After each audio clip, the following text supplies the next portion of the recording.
on a walk with Dumpling while she does all of her smell investigations that she likes to do, and just thinking my thoughts, trying to process the past couple days.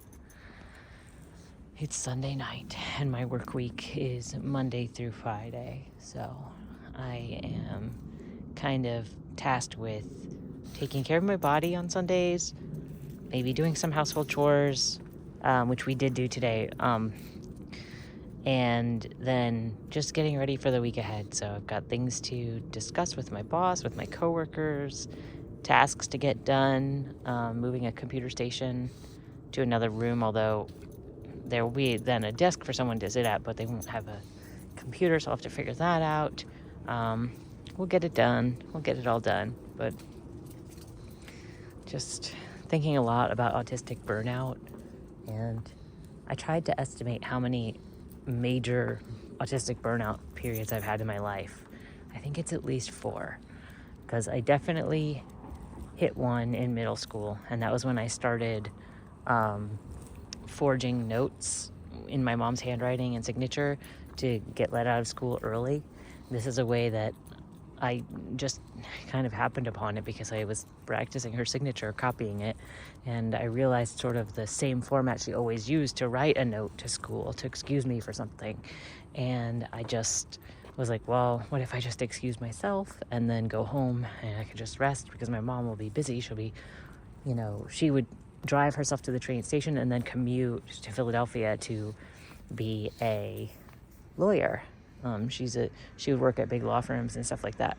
And so that meant that it wasn't like she could just stop by the house. Like, when your parents have a suburban job, they might be able to stop by the home in the middle of the day, pick something up, whatever. My mom wasn't going to do that. She was downtown for the whole day. So I would check myself out of school and go home, and I would just lay down. My favorite activity to do when I was home from school was to watch Ferris Bueller's Day Off, because I thought it was funny, because he's in the process of skipping school in that movie, and it's like a day of skipping school and having a lot of fun or whatever. And yeah, so I used to do that. So I think my first major one was during middle school, and then, Dumpling, are you being nice? Are you making friends? Or are you being a stalker? Don't be a stalker. After that,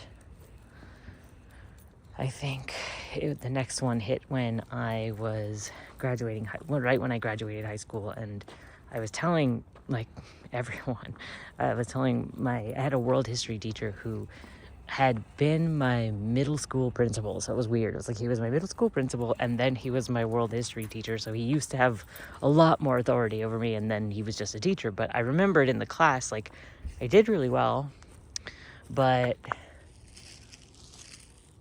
he was asking everyone to talk about what their plans were after high school, what colleges they were going to. And I was trying to say, I don't think I should go to college. I don't think I can afford it. And also I'm tired and stressed out. I don't want to do more work. I've been counting the days until I'm graduating high school. Good girl, Dumpling. Good job. I'm going to hold the bags of her poop in my other hand and give her her treat. You're such a good girl. You're always such a good girl. She let me Dremel her nails today.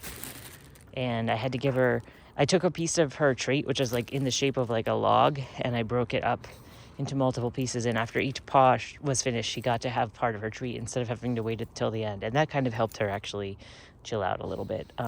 She's not 100% pug, so she doesn't, maybe that's why she doesn't do that thing where pugs will scream at the anticipation and the fear of getting their nails clipped.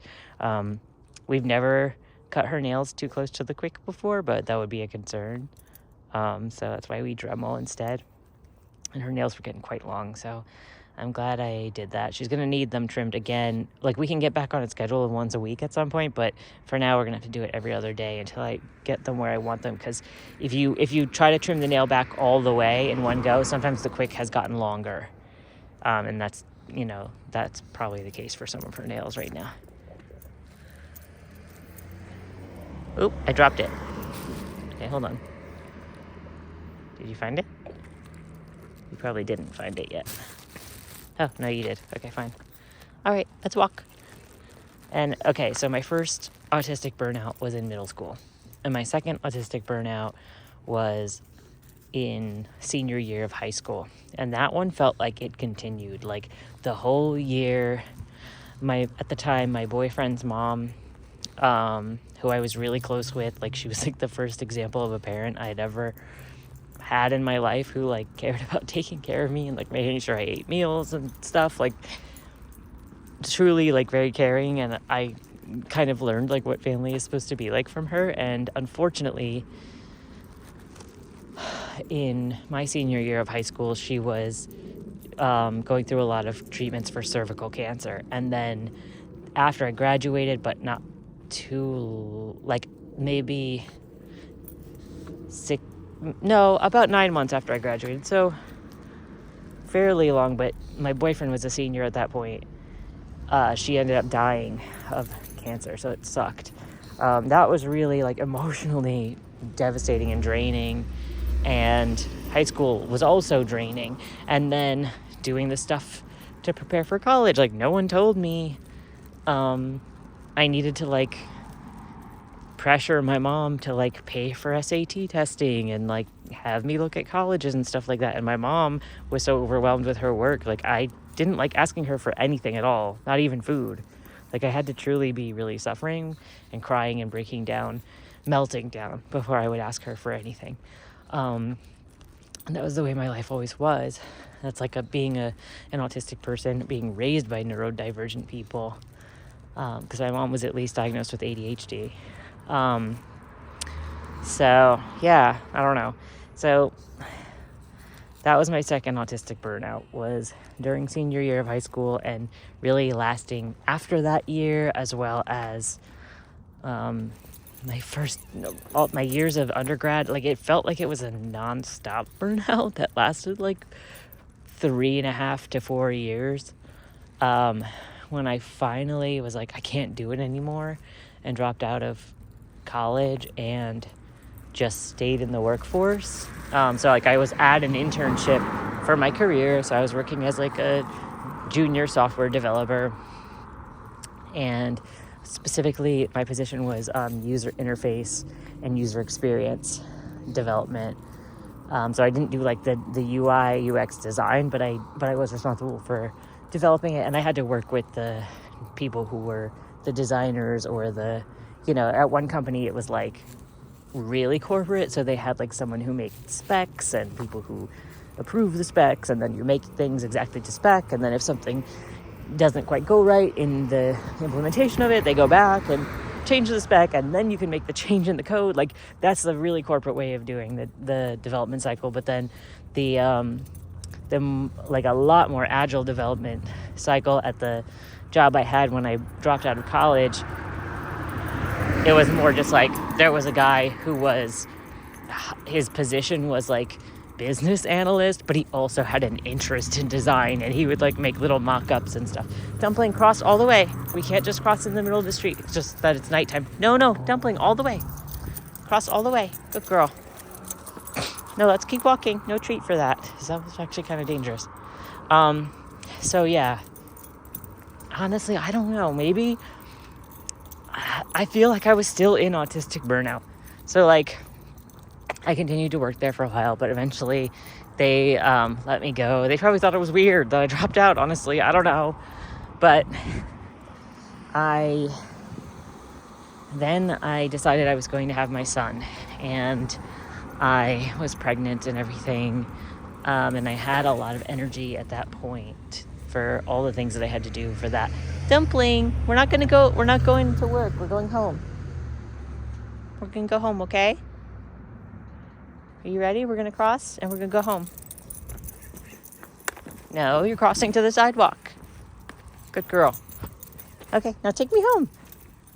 So then, oh God, that one felt specifically like it lasted from like honestly, it felt like I was burnt out from 10th grade, 11th grade, 12th grade. That's 3 years. Then I had a year off, still burnt out the whole time. That's 4 years. Then I had undergrad like it really felt like, actually, I'm going to amend what I said earlier. I think that my second phase of autistic burnout lasted like 6 years. So then I was pregnant with my son. Meanwhile, there's other stuff going on at the same time. Like I transitioned to male, and then moved to a more androgynous presentation, then was living as femme again because I was just like fully overwhelmed and needed the sort of protection that I used to get. I felt like there was a little bit more of like people socially being nice to me, and a little bit less overwhelmed when I was, quote, pretty. So I was, all right, Dumpling, hold on. I'm going to put the poop in the dumpster. I know you like this part because you want to smell all the stinky smells. All right, good. And so, yeah, that was like 6 years. I don't even know if a burnout can last 6 years, but it felt like it did. It was a really dark time. It was bad. So then I had my son. I was just so excited to like shift gears, and like also I had a lot of hope for it, which has really actually worked out. But I had a lot of hope for my son being born because I just needed to prove to myself that I had all the tools needed to raise a child in a moral and ethical way, with kindness and caring and that my mom, because I don't know, I felt like what my mom did to us was very abusive, but it also felt like I needed to, like, I don't know, like I would often be like, as I was trying to understand that and process that, I realized it was because she was extremely stressed out and unable to cope with the sort of demands economically to make money, to take care of us, and how that takes constant work. And then also like the emotional demands of raising children. Like she could not do both, and she couldn't even really do those. So as like that was how I made sense of it, but I needed to prove to myself that I could do it, and that my son, like that my kid would have like, I don't know, almost like min-maxing parenting, I would say. Like, and that I know that's not that's not reality. Like no one's perfect, and you shouldn't strive to be perfect. And if you are striving to be perfect, you might be kidding yourself. Like there's just times when you're going to slip and you're going to say the wrong thing or wish that you handled something a slightly different way. But on the whole, I feel like I have been true to myself in parenting in a way that I was not able to be unmasked and true to myself in my life. Like the way that I took care of myself has always been so harsh. I put myself down so hard, and it actually makes taking care of myself harder. But the way that I've approached parenting, even when I didn't know I was autistic, it has always been like, let me meet you where you're at. Let me work with the kid I have in front of me, and like what were my goals for him as a child. Like my goals were for him to be like a good person. Oh, we're all out of treats for our walk. You can get a big treat when we go home. You had lots of treats already. So like I care that he is kind. I care. Now that doesn't mean that I'm saying he has to go out of his way to like volunteer for things that he doesn't have the energy to volunteer for, but just like when dealing with other people, he is kind. I care that he has like a read of some self-awareness about his own emotional health, and an understanding of how to access things like therapy and psychiatry. So he has a therapist. He's always had therapists. He actually has psychiatric care too, even though he doesn't take any meds by his own choice. And that's on purpose. It's really important to me to promote agency. Like I want him, like I know how much demand avoidance affects me, and I just want him to feel like things are not demands unless they need to be. Like an example of a demand that I think is appropriate would be, I demand that between my responsibility for his safety and his own, ability to take care of himself, I have a demand that he is not to run into traffic and get hit by a car and risk his life like that. Like there's demands that just have to be a part of life around things like health and safety. And since there are so many things in a child's life that they cannot control and that are not easy for him to make a change to on his own, I look for any place in his life that I can to give him agency. So even if it's going to be harder for me, for example, he has not wanted to go to summer camp. So last year he didn't want to try summer camp anymore. Before that, he was willing to try summer camp programs, but only if they were matching his interests, of course, and if they were half day, like 4 hours or something a day. Like he was not up for a full day program when he already did school all year. So like, okay, well, last year he started the summer at 11 years old, and his birthday's in the summer, so he turned 12 last summer. To give you an idea of his age, and he had asked that year to not have any summer camp at all. And I said, okay. We made it work between having an adult working from home and just like, checking in with him each day, making sure everything's okay. We made it work. So then I'm trying to think of when my third autistic burnout was. I think I was pretty okay when I was raising my son because I was not working. So I was working every day, like on my work as a parent and also volunteer work, but I wasn't working like for money at a job. So I had a lot of control over like how much time I could spend resting or doing preferred activities, often reading fan fiction because it was free. So good girl, Dumpling, good job. So I think that then when I realized that just like no matter how much work I put into my first marriage, it wasn't working out and that I was ready to get divorced, then that was when the third major autistic burnout really hit me, and I was having to work to support myself, but also do all the things I have to do as a mom for my kid. And I was also getting into another marriage at that point. Like, it was just a lot happening. It was a lot of life changes at once. So, yeah, I think that divorce was kind of a tipping point moment that tipped me into my third autistic burnout that lasted I don't know, just maybe 2 years. I was also I also had my own health insurance, and I was kind of more keenly aware for the first time in my life, this is how much money is coming out of my paycheck to pay for my health insurance. So you're darn right, I'm going to use it. I was just I was able to push through the difficulty that I had with sort of the bureaucracy of using your insurance and just start to learn. Plus, I had also been raising Caleb, who is autistic, and he had been getting autistic related services, evaluations. When he needed dental work, he would need to be put under anesthesia as a little one. So he had all this stuff, and I learned about how to work on claims. I also learned how to work on claims because of the National Center for Transgender Equality. Shout out to Mara Kiesling, and the whole stuff around the Section 1557 of the Affordable Care Act. Hello, baby. Dumpling, it was your friend. Yep. Ruff, ruff, ruff. Dumpling likes to stop by that one window to do her little Romeo and Juliet routine, where she's being Romeo and the doggy in the window is the metaphorical Juliet. Let's go home.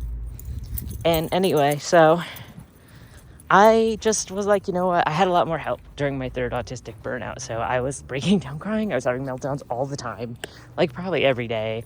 I developed my really bad TMJ issues with my jaw just constantly crunching and clicking. And I also my pain had gotten to a point that was so bad. And oh, hi, sweeties. And I also had stopped drinking because my doctor was this is not healthy, you can't do this. So I stopped drinking to dull the pain and dull the emotional issues. And so all of that, taking away the alcohol, which was the main coping mechanism, and then I'm working and I'm paying for my health insurance, whatever, figuring that out. I started to go back to therapy. I started to go to the doctor and just keep telling them when something was wrong. If they didn't address it that much, or if if it was still wrong, I would go back a couple months later, whatever. And then I had all this testing done, for ALS and all the muscular degenerative conditions. I had blood work done. I had to go to Thomas Jefferson University to get evaluated for MS.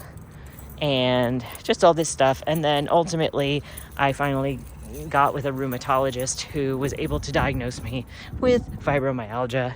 And then I got out of a really, really toxic job that was giving me new traumas constantly, truly insane behavior from the boss at that job. Like, other people probably would have quit sooner. Oh, Dumpling, it's pulling kind of hard on me. She's visiting her friends Lola and Chloe, but it's late. Okay, Dumpling.